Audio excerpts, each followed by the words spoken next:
ಎಲ್ರಿಗೂ ಸ್ವಾಗತ. ಭಾರತದಲ್ಲಿ ಆಚರಿಸುವ ಪ್ರಮುಖ ಆಚರಣೆಗಳಲ್ಲಿ ಅಕ್ಷಯ ತೃತೀಯ ಕೂಡ ಒಂದು. ಈ ದಿನವನ್ನು ಲಕ್ಷ್ಮೀದೇವಿಗೆ ಸಮರ್ಪಿಸಲಾಗಿದೆ. ಅಂದು ದಾನ ಮಾಡುವುದು ಅತ್ಯಂತ ಪುಣ್ಯದ ಕಾರ್ಯ. ಅಕ್ಷಯ ತೃತೀಯದ ದಿನ ಗಂಗಾ ಸ್ನಾನ ಮಾಡುವುದರಿಂದ ಎಲ್ಲ ಪಾಪಗಳಿಂದ ಪರಿಹಾರ ಸಿಗುತ್ತದೆ ಎಂಬ ನಂಬಿಕೆ ಇದೆ. ಈ ದಿನವನ್ನು ಅತ್ಯಂತ ಮಂಗಳಕರ ಎಂದು ಏಕೆ ಪರಿಗಣಿಸುತ್ತಾರೆ ನೋಡೋಣ ಬನ್ನಿ. ವೈಶಾಖ ಮಾಸ ಶುಕ್ಲ ಪಕ್ಷದ ತೃತೀಯ ತಿಥಿಯನ್ನು ಅಕ್ಷಯ ತೃತೀಯ ಎನ್ನುತ್ತಾರೆ. ಅಕ್ಷಯ ಎಂದರೆ ಕೊನೆಗೊಳ್ಳದ್ದು ಎಂದರ್ಥ. ಇದು ಹಿಂದೂ ಧರ್ಮದ ಅತ್ಯಂತ ಮಂಗಳಕರ ಹಬ್ಬಗಳಲ್ಲಿ ಒಂದಾಗಿದೆ. ಈ ವರ್ಷ ಅಕ್ಷಯ ತೃತೀಯ ಹಬ್ಬವನ್ನು ಶುಕ್ರವಾರ ಮೇ 10ರಂದು ಆಚರಿಸಲಾಗುತ್ತದೆ. ಅಕ್ಷಯ ತೃತೀಯವನ್ನು ಮಂಗಳಕರ ಎನ್ನುವುದೇಕೆ? ಅಕ್ಷಯ ತೃತೀಯವನ್ನು ಲಕ್ಷ್ಮಿಯ ದಿನವೆಂದು ಪರಿಗಣಿಸಲಾಗುತ್ತದೆ. ಅದಕ್ಕಾಗಿಯೇ ಈ ದಿನವನ್ನು ಅತ್ಯಂತ ಮಂಗಳಕರವೆಂದು ಎನ್ನಲಾಗುತ್ತದೆ. ಅಕ್ಷಯ ತೃತೀಯ ದಿನದಂದು ಅದೃಷ್ಟ ಮತ್ತು ಶುಭ ಫಲಗಳು ಒಲಿದರೆ ಅದು ಎಂದಿಗೂ ಕಡಿಮೆಯಾಗುವುದಿಲ್ಲ ಎಂಬ ನಂಬಿಕೆ ಇದೆ.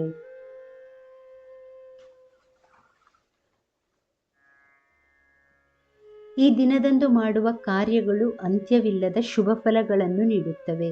ಈ ದಿನ ಸತ್ಕಾರ್ಯಗಳನ್ನು ಮಾಡಿ ದಾನ ಮಾಡಿದರೆ ದ್ವಿಗುಣ ಶುಭ ಫಲಗಳು ಸಿಗುತ್ತವೆ ಎಂಬ ನಂಬಿಕೆ ಇದೆ. ಈ ಮಂಗಳಕರ ಫಲಿತಾಂಶಗಳ ಪರಿಣಾಮವು ಎಂದಿಗೂ ಕೊನೆಗೊಳ್ಳುವುದಿಲ್ಲ.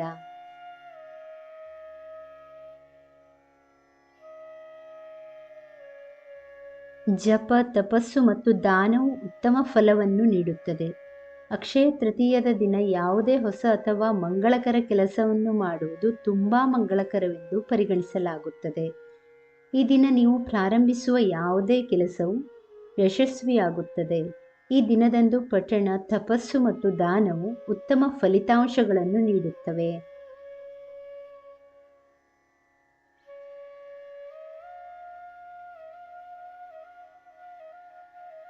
ಪುರಾಣಗಳ ಪ್ರಕಾರ ಯುಧಿಷ್ಠಿರನು ಅಕ್ಷಯ ತೃತೀಯ ಮಹತ್ವವನ್ನು ತಿಳಿದುಕೊಳ್ಳಲು ಕೃಷ್ಣನಿಗೆ ತನ್ನ ಬಯಕೆಯನ್ನು ವ್ಯಕ್ತಪಡಿಸಿದನು.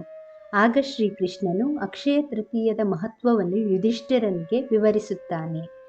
ಈ ದಿನ ಸ್ನಾನ, ಜಪ, ತಪಸ್ಸು, ಯಜ್ಞ, ಆತ್ಮಾಧ್ಯಯನ, ಪಿತೃಗಳನ್ನು ಪ್ರಾರ್ಥಿಸುವ ಮತ್ತು ದಾನ ಮಾಡುವವರಿಗೆ ಶಾಶ್ವತವಾದ ಪುಣ್ಯದ ಫಲ ಸಿಗುತ್ತದೆ ಎಂದು ಶ್ರೀಕೃಷ್ಣ ಹೇಳಿದ್ದನು ಎಂದು ಹೇಳಲಾಗುತ್ತದೆ.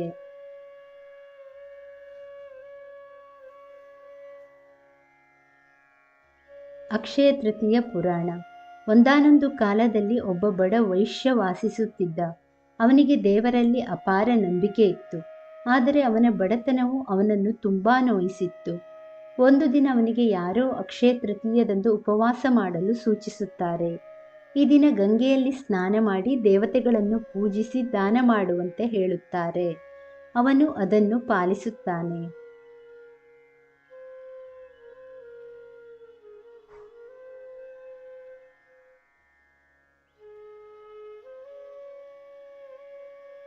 ಆ ವೈಶ್ಯನು ತನ್ನ ಮುಂದಿನ ಜನ್ಮದಲ್ಲಿ ಕುಶಾವತಿಯ ರಾಜನೆಂದು ನಂಬಲಾಗಿದೆ.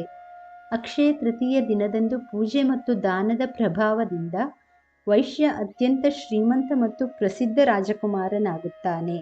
ಆ ಕಾರಣದಿಂದ ಈ ದಿನದಂದು ದಾನ, ಧರ್ಮ ಹಾಗೂ ಚಿನ್ನ ಖರೀದಿ ಮಾಡುವುದರಿಂದ ಲಕ್ಷ್ಮೀದೇವಿಯ ಆಶೀರ್ವಾದ ಮತ್ತು ಶಾಶ್ವತ ಸಂತೋಷ ಮತ್ತು ಸಮೃದ್ಧಿಯನ್ನು ತರುತ್ತದೆ ಎಂದು ಹೇಳಲಾಗುತ್ತದೆ.